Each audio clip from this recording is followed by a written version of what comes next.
back, ladies and gentlemen, one and all, to forthe Esports here for our Meltdown podcast. My name is Llama77, joined here as always by your boy Q. Q, it's time to talk some esports. How you doing? Yo, it is good to be back, Llama. We kept having problems getting our schedules in line. I was moving, and then you were sick, and then you were on vacation, and then I was out of town, and then you were sick again. So I am glad to be back into it, man. This past weekend, you and I got to do a couple casts. It always feels good to be back in the booth with you, my friend. But now we get to kind of sit back. You mentioned it, talk some esports. We're gonna try not to dig back too far because we have been gone a couple of weeks. We're not going to go back too far as anything.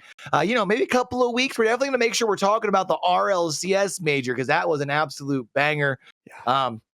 We'll dig into VCT a little bit. I think, with stage 2 just starting off, maybe not too much of that today because we're going to have plenty of time to talk about in the upcoming weeks, man. But most importantly, Llama, how you been? What you been up to, bro? I've been good. I've been, less busy than usual, as with like TEC, a couple other school-based things ending. Summer, a little bit less busy, but, it gives me more time to work on some music, more time to, explore some different opportunities. So been keeping busy where I can. How about you? What you been up to? Man, we moved. First episode recorded as far as for the Meltdown here at the new studio. We're here. You didn't get to go because I think you were on vacation, or something, or something. But we had a LAN up over Philly way a couple weeks ago. I was out in the Midwest a few weeks ago, which is always fun to get back into the Midwest, kind of around my old stomping grounds. Unfortunately, I didn't actually get to stop through St. Louis this time, but always fun to get in Midwest, hang out with the KCP fam. Had Midwest Fest out there, got to do some casting out there for some LANs. So it's been busy, man. I'm actually kind of happy to be to the point now where I do have to figure out how to get back into my grind on the content. You mentioned it, all the high school stuff kind of being over. That was kind of taking over my life for a bit. So I'm trying to figure out kind of how to get back into that side of things. But honestly, man, happy to be in a house. Happy to be in a house with central AC now that we're in the summer here. Good time to get the move and everything done. So just happy to kind of be all back into it, my man.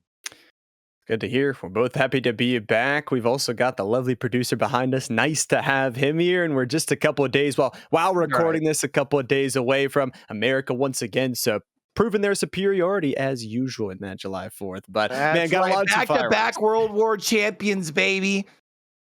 Yeah, I'm excited, man. You got any big plans for the holiday? We're gonna launch some fireworks. We're gonna have a cookout. We're gonna do some classics. So nothing big, but get the family together, have some time. Yeah, Merca. All the Mercan things. I love it. Yeah, it sounds pretty much around what we're going to be doing. I have been getting a little bit too much sun lately, so I'm hopefully taking the rest of a chill today and tomorrow. That way I'll be good for the sun again come the 4th. But honestly, just going to be hanging out with the family. I'm trying to keep it really low key. I mean, we kind of live in a smaller town, Pennsylvania, so we can get out and see some fireworks if we want to. I think we're going to probably do some like from the distance sort of just watching. And of course, I mean, out here, every couple of blocks, there's someone launching them up in their backyards too. You know what I mean? Yeah. So we'll get it in where we can get it. I think the big thing that I'm looking forward to is since the holiday, calories don't count, so I'll be able to cheat a little bit as far as on my diet, man. I've been staying pretty regimented lately. I mean, I've been hitting the gym for a hot minute, but here lately I've been trying to be a little bit more disciplined as far as with what I eat. For a while there, I was like, oh, I'm in the gym, my metabolism's high, I can just eat whatever I want, bro. But trying to be a little bit better about it. I feel it. I've been kind of focusing on that some. I run actually a half marathon here in less than a month, so been preparing heavily for that. Been running at night. It's kind of do get some weird looks at running at 1 a.m. But if you're working all day long, you got to find time to fit it in. I feel it. Well, Llama, I think it's only fitting since we usually tend to lean a little bit more towards the RLCS side of thing. I think it's only fair that we start there. We just had our major number 2 weekends ago. So from when we're recording this is about 10 days ago was the weekend that kind of all went down. NA on top, baby. I mean, right before 4th of July only makes sense. Let's go. But I think overall, honestly, just a really good LAN. I was trying to have this debate with my chat the other day when I was doing some of my caster to champ run for Rocket League, but I think this past LAN might be my favorite LAN post-COVID. Thoughts? I think so too. I mean, it's not only because North America won. That's just a I mean, little that's added definitely a added nice little bonus, but benefit. It is a benefit, I will say that.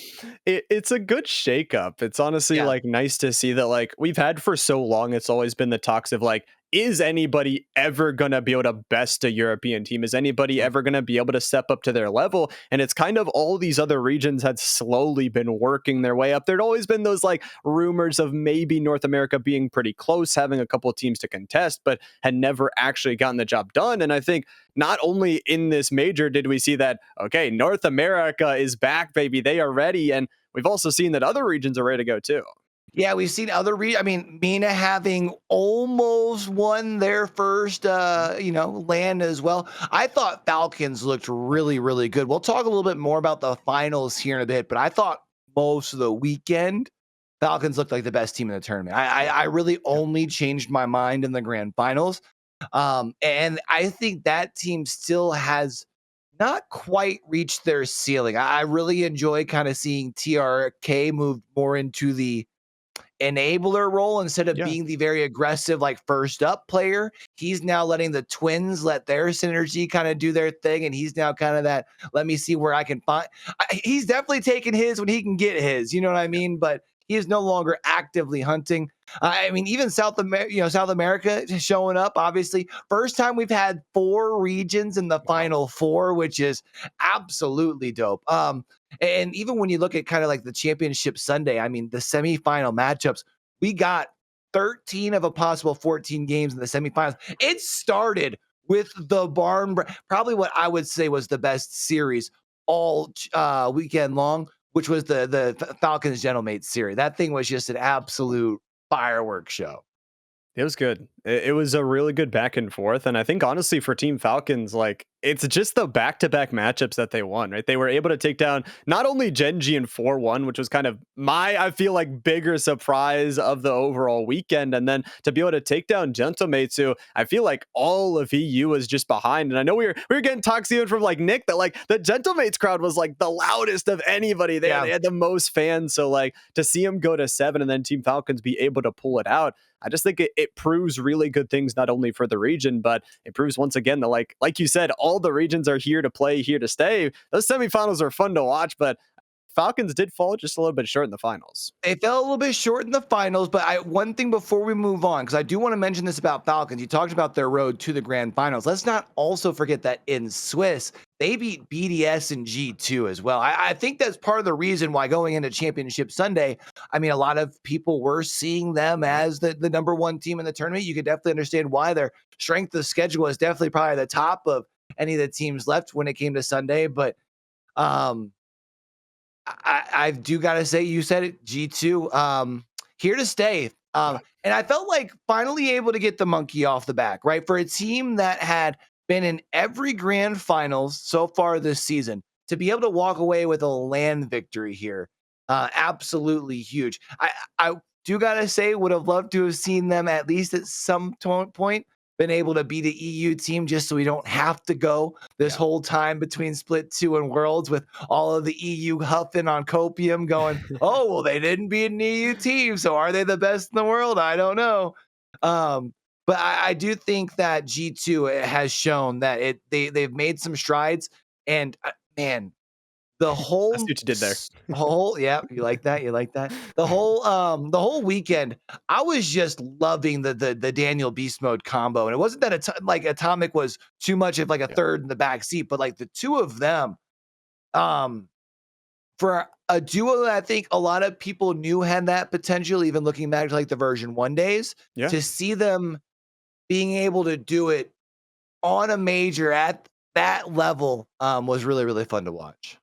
It was really exciting, honestly, to like you said, not only see that combo get it, but also I feel like these two players, like you said, going back to version 1, going back to being just so close it always felt to getting the title, being always maybe a step away, maybe getting a third, maybe getting a fifth to eight at some points to finally be able to get, and especially for a player like Beastmo to pick up the MVP, I feel like just absolutely deserved at the end of the day. And I feel like everybody was just waiting for it to happen. It felt like at some moment it just had to, and it took him a few years to finally get it. Well, I mean, it's only fitting that Landon would win the MVP at Landon 3.0. I mean, beast mode really just was on a different level, especially in that grand finals, was just on a completely different level. I think when looking at G2's dominance in that grand finals, really solidified for me the versatility and how they could play, because you know that they are a team that does have the ability to really push the pace, and especially when you see them against teams in North America, they give them zero space. They even do it a little bit when we've seen them in international play. But the big switch up for me was them being able to really rely on the physicality in that series and really find a way to get the Falcons off of their track and just kind of really disrupted throughout the whole Yeah. course of the series. Because it's not like their offense was leading the charge. When you look into the first 4 games, no game was more than a 2-goal deficit. It Yeah. was only game 5 that was kind of like the final victory lap once the momentum had finally, honed in. The big thing, though, when you think about G2, it feels like normally when they are in series, quite often they turn into shootouts. Yeah. They held the Falcons, a high tier offense, all weekend long to just 3 goals. They had 3 shutouts in 5 games. That's wild. That's crazy. I mean, it's crazy to even say, and I know like some people there were the talks around of like, was it just nerves? Was it just being there in the Mm. grand finals, the lights on them? But I just don't know that you can give them that excuse. I mean, they deserve the credit they deserve for getting I mean, they second won game overall. 1. Yeah, they won game one, but it was just after that, it felt like G2, even though you talk about G2 losing to them in Swiss a little bit earlier on, A it felt like, sweep. yeah, in a sweep, it felt like they learned. Like they Yeah. took literally everything. If I would honestly argue if they didn't lose to them in Swiss, I don't know if they would have won that grand finals because I don't think they would have come in as prepared. I also got to ask a little bit, if I am a Falcons fan or a part of the Falcons camp, what is it about playing a team a second time where we can't get over the hump? Yeah, Because remember, the same thing happened in Major 1 with Carmine Corp, right? Remember, they beat true. them in Swiss, and then all of a sudden you meet up with them in the playoffs and you're out. And it wasn't in the grand finals, obviously, it was a little bit earlier in the playoff bracket, Sure. but similar situation where it's a team that you have already beaten Swiss. Is it just where you can't make the adjustments? And I mean, for a team that kind of gets to run wild in their region, they just get to play their game literally against everyone. There's no one that really kind of, not, I wouldn't say puts them to the test. I mean, they've dropped some games, but I don't know if they've dropped a series regionally. I don't think. I don't think so. I think they've been relatively successful. And like you said, that is kind of a harder jump. They're like, okay, Mhm. okay, we're going to the major, but at the same time, we're going to be experiencing all these different play styles. We're not necessarily going to be able to play how we want. And honestly, for G2 Stride, you kind of look at the differences that they have that adaptability. You talk about these different styles they play, especially with that physicality, which was really nice to see. But it's also kind of raising questions just in general, where you talk about EU, they haven't played. I don't think we've seen an EU team now for these past couple splits or major play as consistent as G2 has been playing, not only in their home leagues, but going into the major as well. I feel like this win just solidifies that consistency. Yeah, the only argument that I would make against that is Gentlemates on LAN is a different Yeah, beast than Gentlemates yeah, on regional play when they're playing online. it's true. And you are talking about a overtime goal away, and not even the overtime goal, the goal on Champions Field, the nasty pinch that TRK had to even force overtime was one of those that, like, when you watch it back, you really can't be mad at. It's a great player making a great play. You know what I mean? I would say the overtime goal probably be a little bit more mad on, but that's neither here nor there. I would say Gentlemates is the closest, and I don't think a lot of people will give them enough credit Yeah. because they don't look as good in regional play. Um, but I am super excited for Worlds. But before we jump and start talking about 2 earlier predictions for Worlds, I'm kind of curious. What would you say were like your biggest surprises Yeah. from Major 2?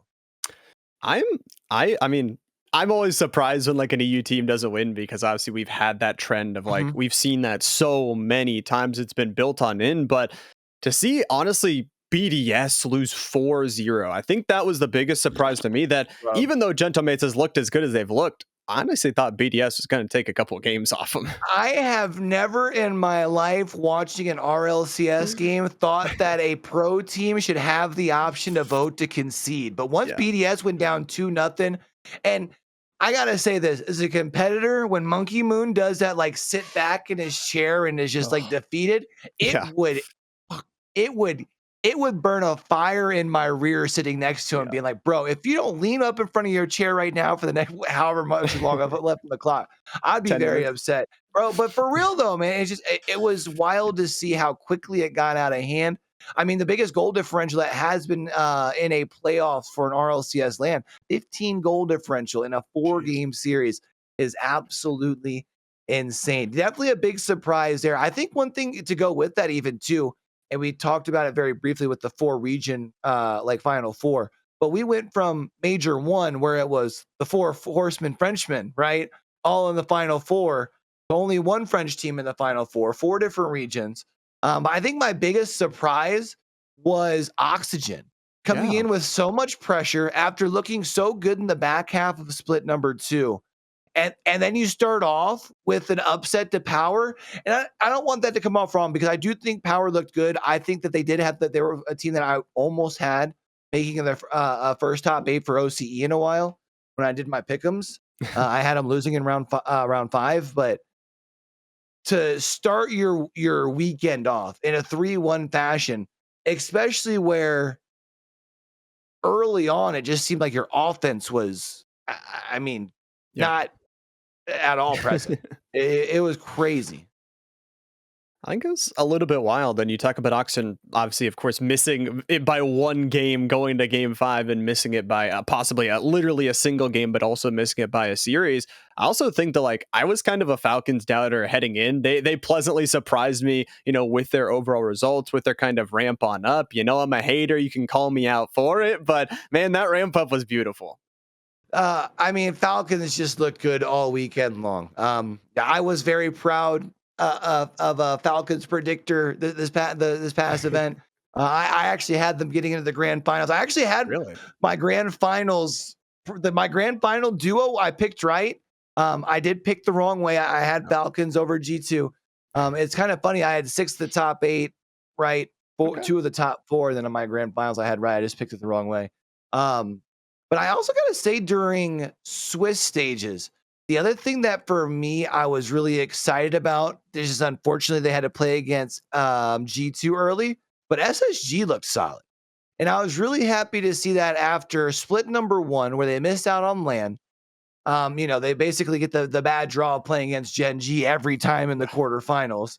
Yeah. And then go figure at major number 2, when you finally make it quarterfinals, who do you play against? G2. Me Like, too. come on, bro. Help a brother out. You Uh, know what I'm saying? yeah. But even in the 4-1 loss, I would argue that SSG looked better against G2 than Furia did, even though Furia took an extra Yeah. game. I think so too. And I think that's the nice thing of like, you talk about maybe a Falcons that doesn't get as much. I don't know. It's if competition is the right word in their home region, Thousand but to percent it is. It like is. make sure that like you're keeping the improvement level and keeping to get up to the highest ceiling when you're talking about worlds as SSG, you're going to be able to play against G2. You're going to be able to play against this world champion. And because you did look so good, I absolutely agree. You have that chance to, I feel like maybe have a higher ceiling. So what's your biggest disappointment then, Llama?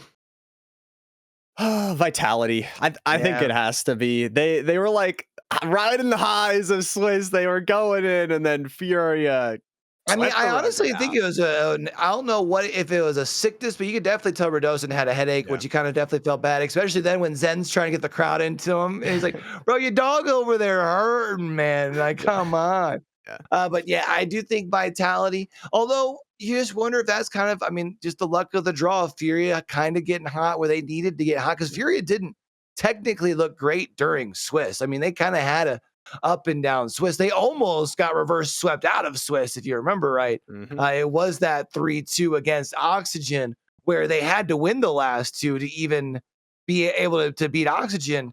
And then they just kind of got hot going in. Of course, in that Furia Vitality series, after the victory, was some much talked about celebrations over on the Furia side. I wanted to get your thoughts on it, Llama, because I've been hearing people in the community kind of going back and forth. Do you think that the banter, the trash talking that we see sometimes, especially towards the end of games, good or bad for the esport?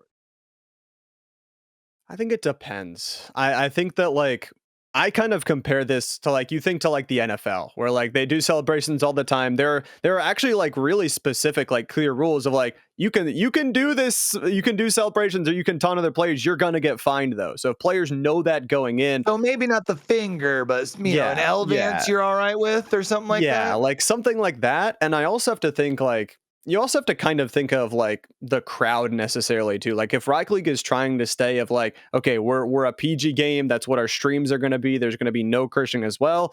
Maybe don't broadcast that as well. Like I know you can't predict that with like the cameras, he's just gonna flash it up. But like there has to be, I think there has to be some sort of punishment or guideline, but I think there's some middle ground where like I do like smack talk. Yeah, I definitely think that it should be allowed a little bit. I mean, I know when we did our stacked decks portion for like the most like how to build the hypest esport, my one that I picked for crowd for like kind of the trash talk was 2K League because there's a bunch of Yeah. it.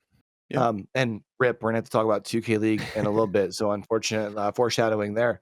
But I think that there does definitely have to be a line. And I especially agree with you because of what you're trying to kind of portray as being more of an all ages esport. You already are out of the like shooter class, which is nice. Like the most violence that's in your game is a demolition, which really isn't much. You know what I Yeah. mean? So definitely, I think you gotta allow it a little bit. I don't know where you draw the line. I feel like something like though where we saw, the I don't know if it was inadvertent or what, but the finger coming out, that's Yeah. probably got to be a fine. It can't just be a simple warning. It's got to be enough where players aren't going to take that risks in the future, unfortunately. Yeah. Um, but real quick before we move on, actually, there's gonna be two things I want to talk about before we move on. Okay. Give me your early predictions about Worlds. Does G2 go back and do they look as good or do they have a little bit of a slump? And also, do you think that we see a return of like the EU dominance or do we see more of this multi-regional sort of display that we saw at Major 2? I think it's going to be multi-regional, and honestly, again, it's really, I know I have NA bias. I want NA to win, but at the same time, again, I've just seen this G2 squad get better and better and better. Consistency, scoring so much in split one in the points, being able to go into major one and get so close to hoisting the trophy, and then being able to come back and do it again in that same exact fashion, but better with that extra physicality. It's tough for me to doubt them, I will say. And I think if I had to predict it, I would say they're going to win again. But also, this is also like the ripple effect that we talk about. That if you actually, I usually talk about League of Legends. You go back to the beginning of League of Legends, where there was a couple first years where it was like Korea, China, back and forth. And then North America got into the semifinals. And then like all of a sudden it caused this like ripple effect of like, okay, are we slacking? Do we need to improve some more? So I think it has the possibility to be this multi-regional thing. I think it also has the possibility to like that spark under some EU teams. It should be interesting to see as far as the EU teams that are going. I think the big one that I'm maybe looking for is Carmine Corp, who had to sit by and watch all of split two major. Luckily for them, Oxygen, I don't think really ever at any point looked like that they were threatening towards that top two to knock them Yeah. out of potential. But yeah, I do think we're going to see. Something tells me that South America we might not see make as much noise, just because something tells me Furia has a little bit of a drawback. I don't know why. It's just something that I have a feeling in my gut. I would love to see a OZE team make a top 8. I feel like it would probably be Power over KCP, but who knows? Y'all already know I'm gonna be cheering for the Pioneers, no, regardless.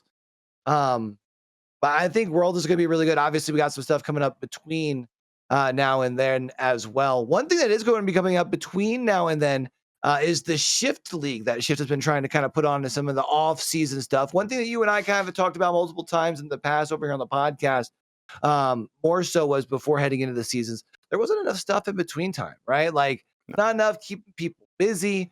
So Shift was putting on this league, and then there's this thread that kind of came out that I thought was rather interesting. That kind of just talks about how now orgs are expecting to get paid like a payment to participate, which like Yeah. I can kind of understand, but I also kind of feel like read the room Yeah. when you talk about like the like industry right now. And I also can't help but wonder if we're seeing this more so because orgs have gotten a nice paycheck because of the World Cup.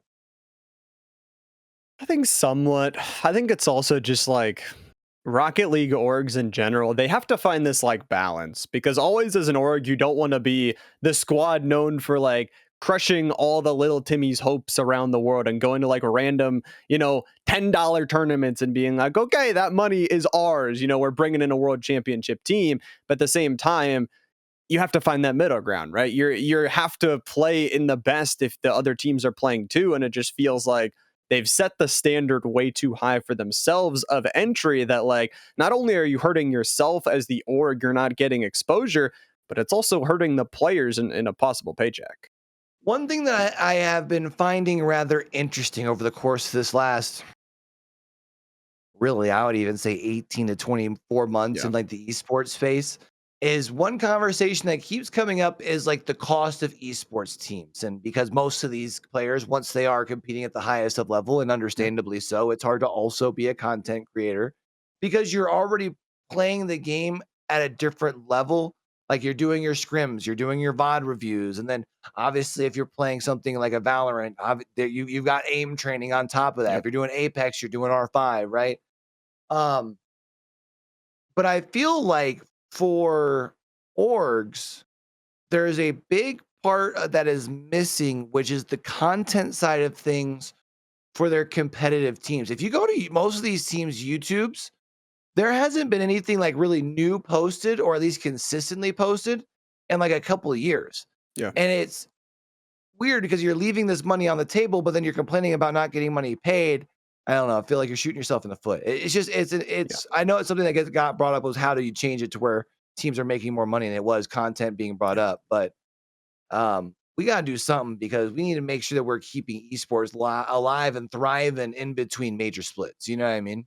Yeah, I mean, and that's the big problem, right? I feel like a lot of esports orgs are like, okay, we'll just sign a massive team, we'll win a major, and then we'll just sell merch, and that'll get us through everything. But I look specifically going back to League of Legends, and there's actually Dignitas, one of the teams that might not have been a higher name team, was kind of picking up some randoms from here and there, and then actually picked up a big team this year. Like they invested like fully in content, and like not only do they make content, they push it out, but the nice thing is like they've now worked with like the LCS, that like the LCS like is like, oh, we'll take some of that content, throw it on our in between segments, and then it helps out even more. So like whoever they're hiring, whatever they're doing, it looks like they're doing it right, and I feel like other orgs could just copy it so easily that it's an easy opportunity to do that. It just feels like it could be like in their contract, one day out of the month, just record stuff for the entire day, and then you have stuff for the entire month. Yeah, I mean, I think part of it's just unfortunately when it comes time for cutting costs, it seems like the content department is Yeah. always the first to go, which we got to figure out how to change that precedent in the industry, which then obviously carries down into other things. It's just definitely very, very interesting. Now, you were talking about, having to find the balance in tournaments and stuff and making sure you're not just pulling up on a tournaments. We've got a big tournament that was announced here recently. Let's switch over to ALGS Llama.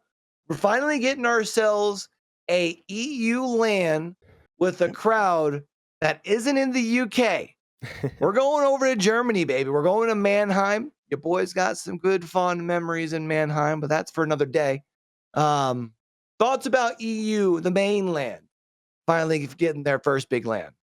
I mean, Zephyr said it best. The G in ALGS stands for global. We should go every single place. So I do love just seeing new locations, new places. Of course, obviously, it'll be always interesting to like see how it does affect like visa stuff, because it's always going to be a challenge to get everybody there, and especially if it's not one in the EU or the US that visas might be harder to get or whatnot. We'll have to see how things affect it, but I think the location is amazing. I think it's going to be awesome. I'm gonna be interested to see with a nice, more central location as far as geographically. Maybe might Sure. be able to get a little bit more of the crowd popping. I feel like that's one thing that for me, it's not so much always obviously Saturday and Sunday. Saturday and Sunday, the crowds are usually pretty good. But seeing more people showing up for those early days, man, for days 1 and 2, the group stages, try and pack that thing up, make some noise. But obviously, we're now pretty well through split number 2. This weekend, we have the regional finals for APAC North and APAC South. This weekend is also our final 2 match days in Yep. North America and EMEA. So this is our first split where we've had the POI draft. We talked about it, I believe, a little bit before the start of the season. But now that we've gotten to see it a little bit in action, Llama, hit me with your thoughts. I'm still a hater. I don't know. No? Really? I don't it's tough. When I've played from my professional career as it of like playing for so long of just like the mentality that like if you want a good location, you fight for it. You fight off a drop, you prove you're better than the other team. And with this, it's just like, yes, it's a little you have to be a little bit more versatile. It's not just you get your one location, you master the loot path, and then you're good from there. But it adds a little bit more versatility. But just to me, I'm just a hater at the base. I'm a hater all day today, but I don't know. It removes a little bit of like that competitiveness of the off drop, which I really loved about Apex. See, I definitely missed the contest, and I hear Yeah. you 1,000% there. I think the big thing for me is it feels like it's really stressing the IGLs Oh more to yeah. really kind of Oh yeah. prove their worth. You're no longer just grinding one rotation set from one POI for 6, 8, 10 weeks. Yeah. I don't think that it is I don't think that it is a coincidence that we are seeing quite a few teams that we would expect to be in LAN outside of the LAN line right now. I don't think that it is a surprise that we are seeing Yeah. IGLs contemplating retirement across a couple of different teams just a few weeks in. I think with a lot changing on that side, I think it really is allowing.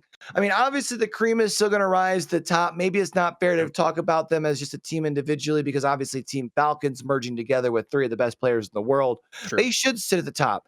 But even when you look at some of the other teams, LG, we're expected to be good. POI draft shows up. Guess what? They're still really freaking good. The one team that I would say that kind of surprises me at the top right now is TSM. Yeah. Losing How, you think maybe you're going to see Reps and Big E do like a kind of co-IGL. Instead, Zap takes over IGLing and they're Man. third. Yeah. And they are tied, or sorry, they're tied for second at 75 points. I don't know if they've quite completely really kind of gel. They're getting there. You can see them, especially their team fighting, getting more fluid. I mean, SSG was a team that people were calling a super team going into the split. They're still sitting in the top five. The former LG roster, the boys from Liquid are currently sitting in sixth, but they only have 4 match days, so they will be that That's top true. five more than likely after the first part of their doubleheader this weekend. So I feel like we're still seeing a lot of teams that we should expect to see at the top. But again, the POI draft has thrown some curveball the ways of looking at teams like Moist, which, yeah, we'll talk about the MT situation here in a minute, but Yeah. Oxygen's roster.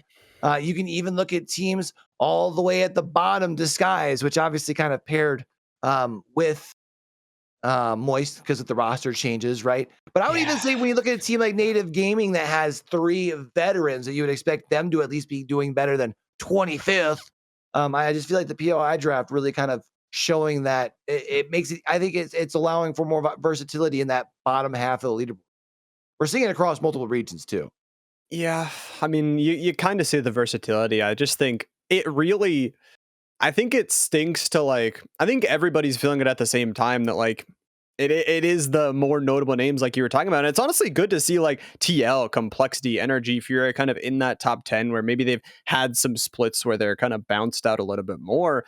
To me though, it does kind of it feels like it punishes teams for making roster changes just because again like you're subbing in an IGL that's being put under stress and then you have the whole stress of trying to gel with the team and it's learning this that and the other thing and that's again why I think it is a lot on the IGLs and sure it's always going to come down to like you said the best is going to outwork the best but you kind of it to me it discourages even like new teams from coming in because you look at maybe like a team like TSM that's going to have Raven that's going to have coaches and bunches that can help out and delegate maybe information gathering to a new team that's just going to be going into it raw.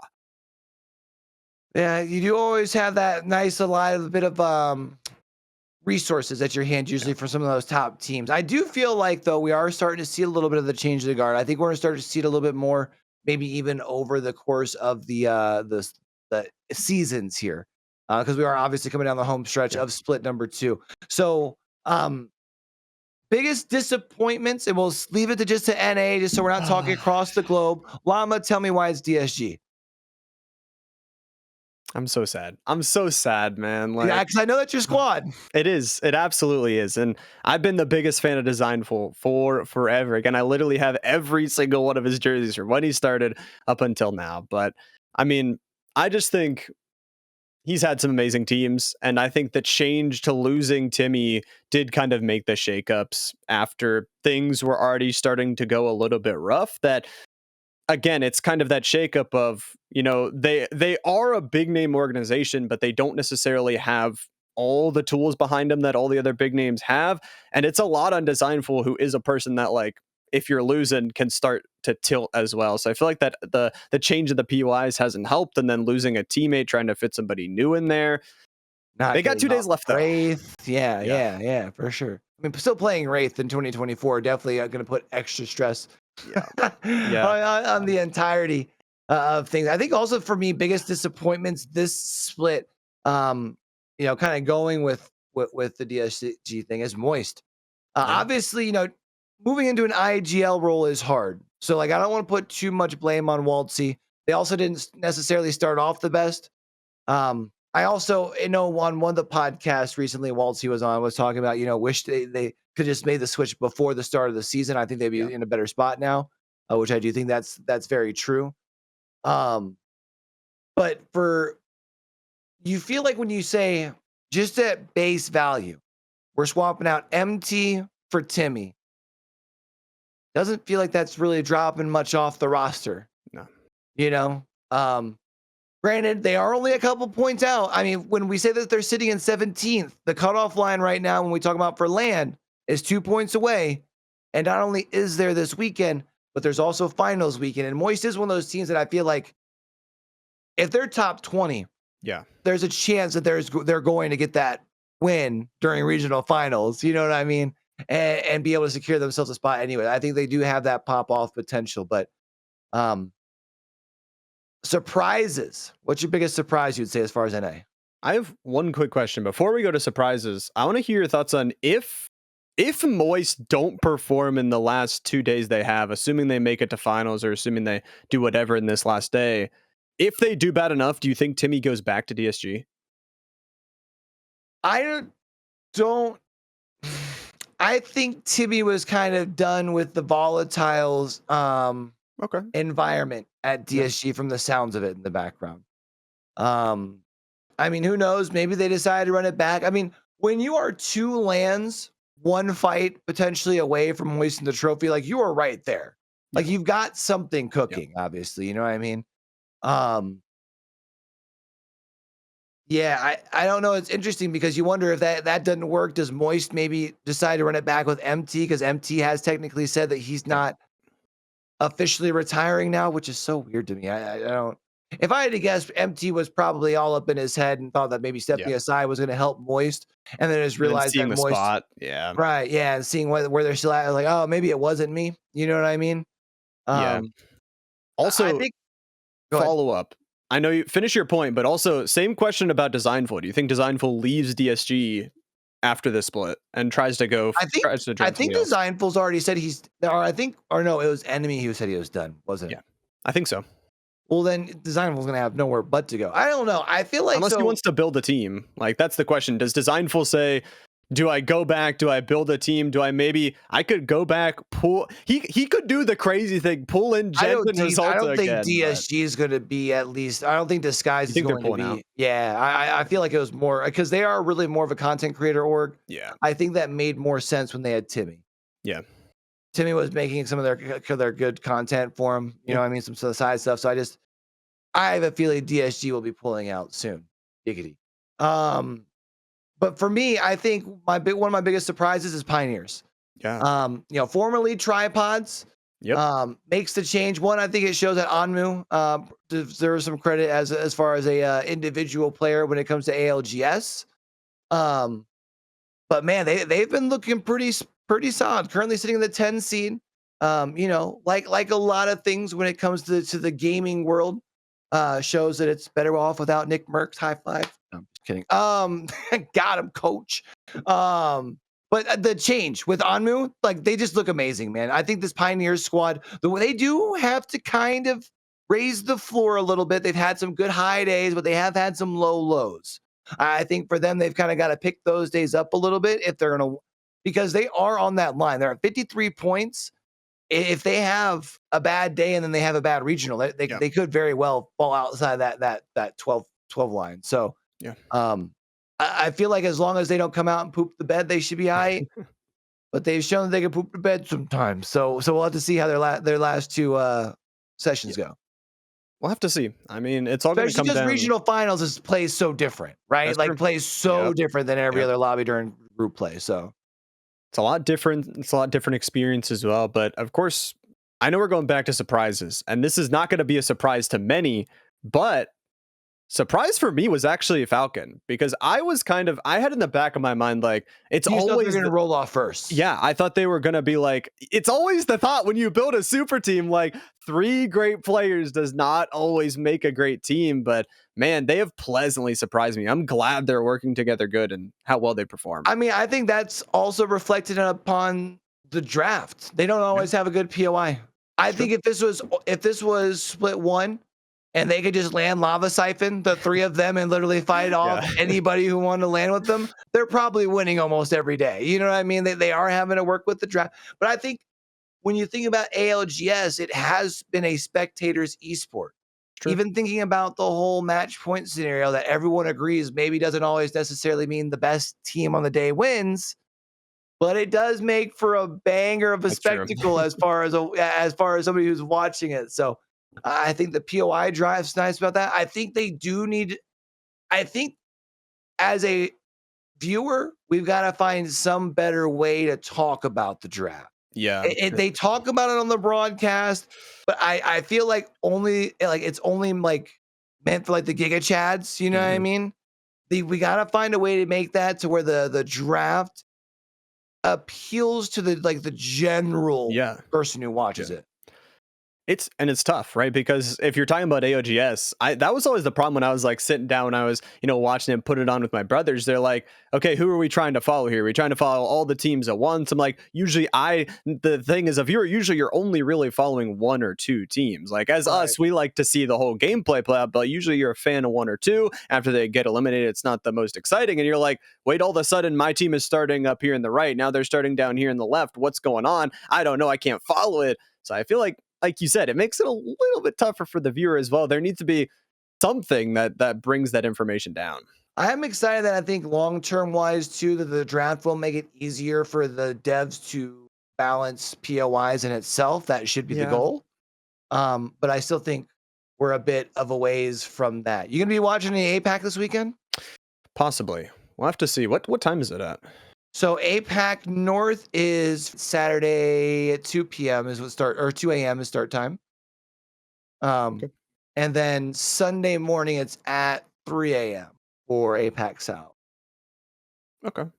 Yeah, I think I don't know. I'll have to see. I think that's the day we're doing stuff, but I'll try to catch it. Also, random thought that I know you were talking about balancing POIs. I don't think we should balance POIs. I'm going back to it. Fight for your POI. Work for it. Some POIs are built to be better than others. I love it. I love it. All right. Well, let's go to VCT real quick because I want to get your thoughts on something. We saw a change come out while we were on our break for those couple of weeks. We were on a break. Changing the relegation process. So originally the whole thought process was if you get to Ascension, you win it, you're part of the partnered league for 2 years, right? Now you can get relegated the very next year. I kind of like it because it keeps things more competitive. I also kind of don't like it because it feels like then it makes it more. I think we're going to see more roster moves happen whenever a team ascends. I think the whole point of Ascension, like even when you think about the now G2 roster, right? When it was the guard, like I think the whole goal was for them to win challengers and then come up to the big leagues as a squad, right? But if now all of a sudden you need to get top 8, or if you happen to qualify for champs, you're automatically renewed for another year. Bro, I'm getting to the big leagues and then I'm making some roster moves. What do you mean? I don't know if it leads for better stability. I want to kind of get your thoughts on that. So I'm going back to League of Legends because at the Here we beginning go. of LCS, they started with relegations built in, where the top 8 teams they would continue. The bottom 2 teams would be relegated to basically what is challengers now for Valorant. And it was interesting because exactly what you were talking about happened, where it was always okay. Big Ning Morg, they lose their team. They just pick up the team that got brought up to the upper league, and then they just fill them with a bunch of free agents that are possibly better than those players, which is not necessarily what you want it to be about. And that's eventually why they stopped the relegation, because they wanted to keep those specific slots. They wanted to keep the franchise teams in and say, okay, if there's a player that is doing good in academy, we've seen this multiple times now in LCS that a team wins academy and then all of a sudden they're put on in, which I feel like is what it should be like. Because as you mentioned, and as we've seen from League of Legends, it can go really bad.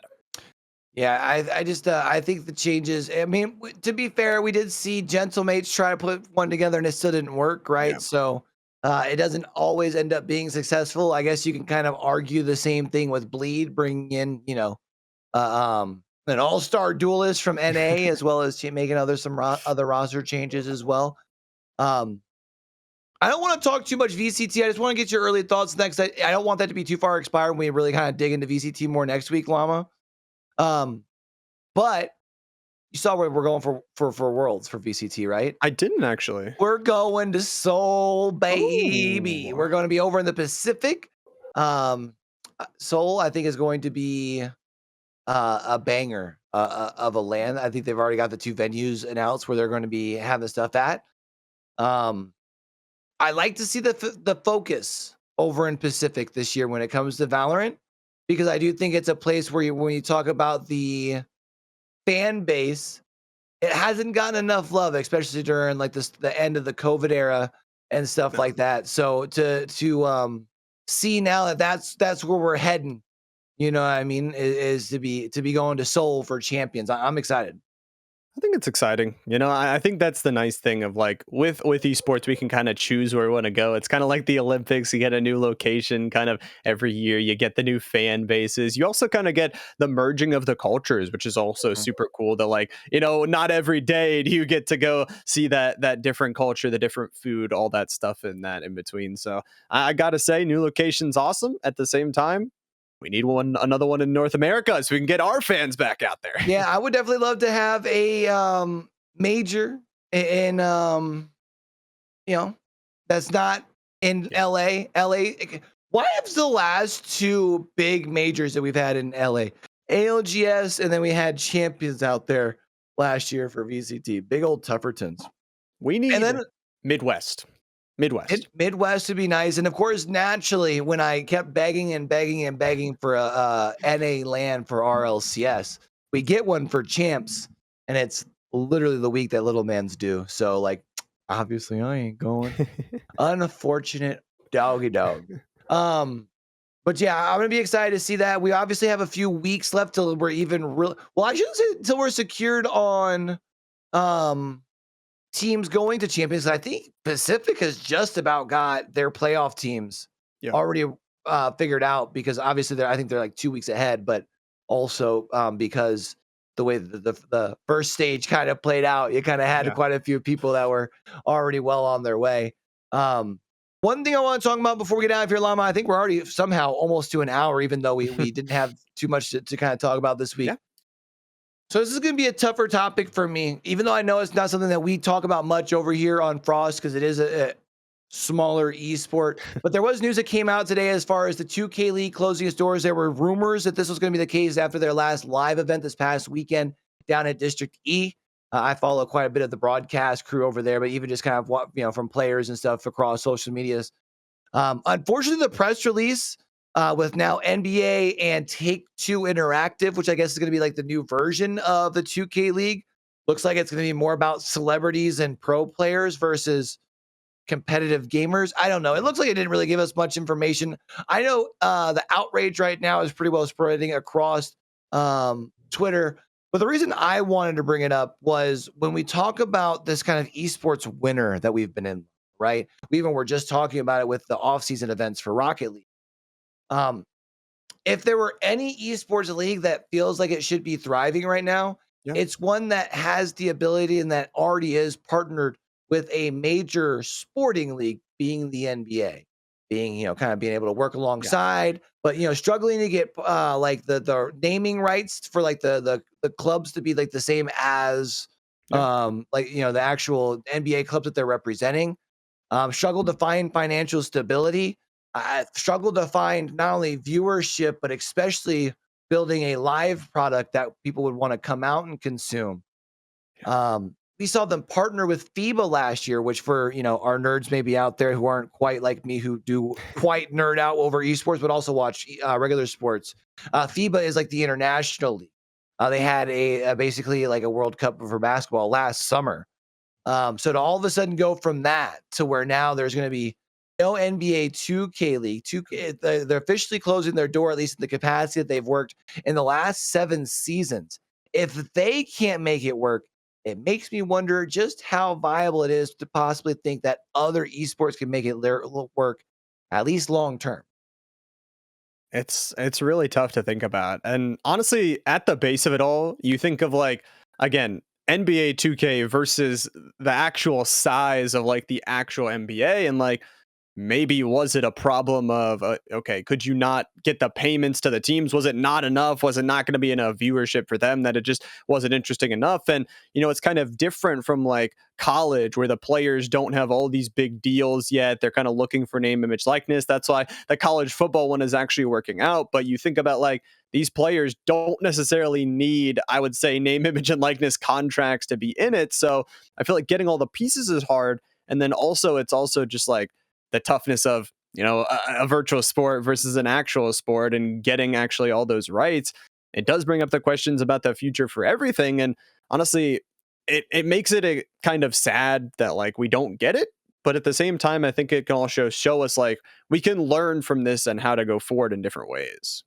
I would like to think that we'll find some sort of like third party scene that will pick up and try and do like a more old school style 2K, the more traditional 5v5, 3v3.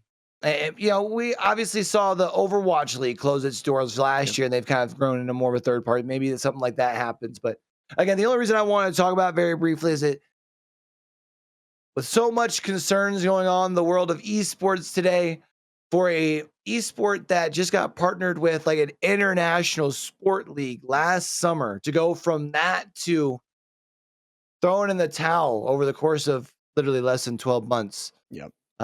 Definitely a voice of concern. So, Llama, you and Yeah. I, we've had a couple of weeks off. I kind of want to ask with you for our final thoughts before we get out of here.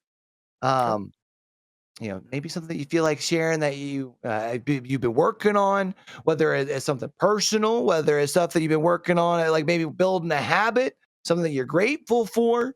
What's kind of been something that's been on the back of your mind here the last 3, 4, 5 weeks while we've been away?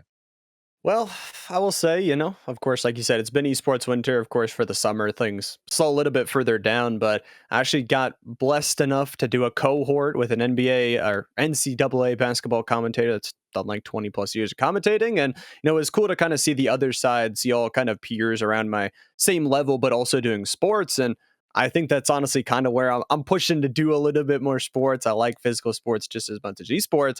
And one key thing that just kind of stuck with me from that was just he said the biggest thing that will put you ahead 99% of other people is just not being afraid of people saying no. So that applies to anybody, producer, caster, anybody just reaching out. Nobody's too big for you. And most of the opportunities you're going to miss are because you didn't reach out to them. You're scared they were going to say no. And I've been kind of taking that to heart, just reaching out to everybody. Even if 90% say no, if 10% say yes, then I'm in the dubs.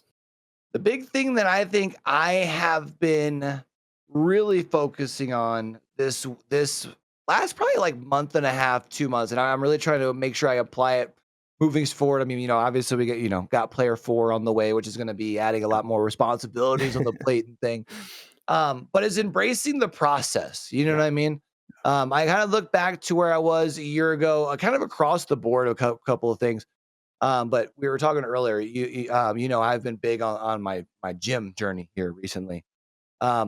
And for a while, it was like, yeah, I'm seeing some changes, but I was hearing, from friends, oh, it's looking good. And I didn't see it. You know what I mean? Yeah. It wasn't until the last couple of weeks and I've been feeling like I've been super locked in the gym. It's like, just embrace the process. And now all of a sudden I'm feeling good. I mean, I've been feeling good the whole time, but like just kind of, I guess, seeing the long-term payoff, not worrying about seeing instant results. You know what I mean? And Yeah. I feel like especially in this industry, it's not always about, the next gig. It's about the next gig, going to that next gig and landing it, and somebody there hearing you on top of your game, and that unlocks other doors. So, Yeah. um, embracing the process, falling in love more with the process than the results, because eventually the results are going to come with it. You know what I mean? And I think you Yeah. can kind of take that in, um, really any walk of life. But I've been trying to apply that more to a lot more things as I've been, very much kind of on the back end. Well, I should say back end of the fitness journey, because that makes it sound like I'm coming to an end, which I'm not. But finally, like, really, I guess, like for me, really kind of seeing the differences. I love to see it. And honestly, that can be something that like, specifically just going back to like casters that sometimes like we struggle with of like, okay, we've got a gig and we're like, okay, that's where it ends. And like, no, you got to still trust the process. You still got to be at your top level, even if you are on a random broadcast. Like you got to be doing it because you don't know who's going to hear you. You don't know who's going to see you. And honestly, that's nice to see. And honestly, you're looking pretty good. So I got to say, keep Yo, on appreciate going. you, bro. Yeah, man. I've been really loving, especially here where the new house. We got a deck out back where Ooh, like when I get back from the gym, I can enjoy my protein shake, watch the sunrise. So I'm that's getting good. me some sun. I'm a little red today because I fell asleep out there a little this morning. I ain't gonna lie to you. But yeah, man, uh, been enjoying the gym. I've been enjoying the lifestyle. I said earlier, doing more careful on the diet and stuff too. Really kind of embracing all the way around. And I think for me, the big thing is feeling the difference. Like I feel more energized during the day. I would even say like my last few casts, I just feel like I'm like locked in and ready to go. Because again, it's like it's getting into that whole like embracing the process thing. I don't Right. know if we ever talked about it, you and I, Llama, but when I got into the gym, it was RLCS had finished last year. I was still at that point trying to be the Apex guy that was figuring out Yep. Rocket League, versus now I'm definitely a Rocket League caster that does other I don't know titles. about that. We're still both Apex. We'll take No, it. no, We'll take no. it. That I am a Rocket League that No, I guy know. that does other casts. You know what I mean? Because I mean, this year, I literally cast everywhere from middle school up into the pros. You know what I mean? For Rocket League, including some college work. Um, but for me, it's last year I was at this point where I didn't know what was next. Yeah. I saw that we were more going into this esports recession, seeing all the homies that I knew I was going to be fighting for booking gigs with them because they were getting let go from their stuff, and I was like, if I'm going to like be able to be successful in this, this career field where you have to be very dedicated and disciplined, the least that I can do is wake up and be dedicated and disciplined to start my day every day. And that's kind of allowed me to get into it. So I guess that would be my thing, is just embracing the process, trusting the process, and then obviously chasing after the results as well. But I think that's going to wrap things up as far as this week, Llama. We've gotten through a few topics here, and gotten through a couple of titles. We've got final weeks of ALGS that we'll get to talk about next weekend. Talk some VCT as well. Anything before we get out of here? You got final words, man? No, I know you're talking about collegiate. And speaking of collegiate, if you guys need somebody for a broadcast, make sure hire Q and I. You need a team stream, you need anything. Also, we've got an amazing producer back there that True. does the best overlays out of any, does the best show out of any. By the way, he's producing this show right here. Got to give a shout to Nick NCS in the back. But yeah, be sure I know there's going to be a ton of teams as well for Shift that might not have a stream. So, reach out to us. True. Hit us up for any type of work, man. Me and Llama were the duo that can do anything. Also, make sure you get the homie Nick Siesta Yeah. to be able to run the background. But we're going to get up on out of here. Make sure you're hitting the like on this. Won't matter where you're watching it. Leave us a review if you're listening on like a podcast. Leave us a comment if you're watching this over on YouTube. Also, if you're on Twitch when you're watching this while we're doing it live, over to YouTube. Make sure you subscribe, man. We're chasing down that first couple hundred. Till we catch y'all back for the next one, man. Don't forget, with everything crazy going on in the world today, be true, be you, be sincere, game hard and love harder. All right, y'all. That's Llama. I'm Q. For the rest of the crew from the front to the back, y'all have a great rest of your week. Peace.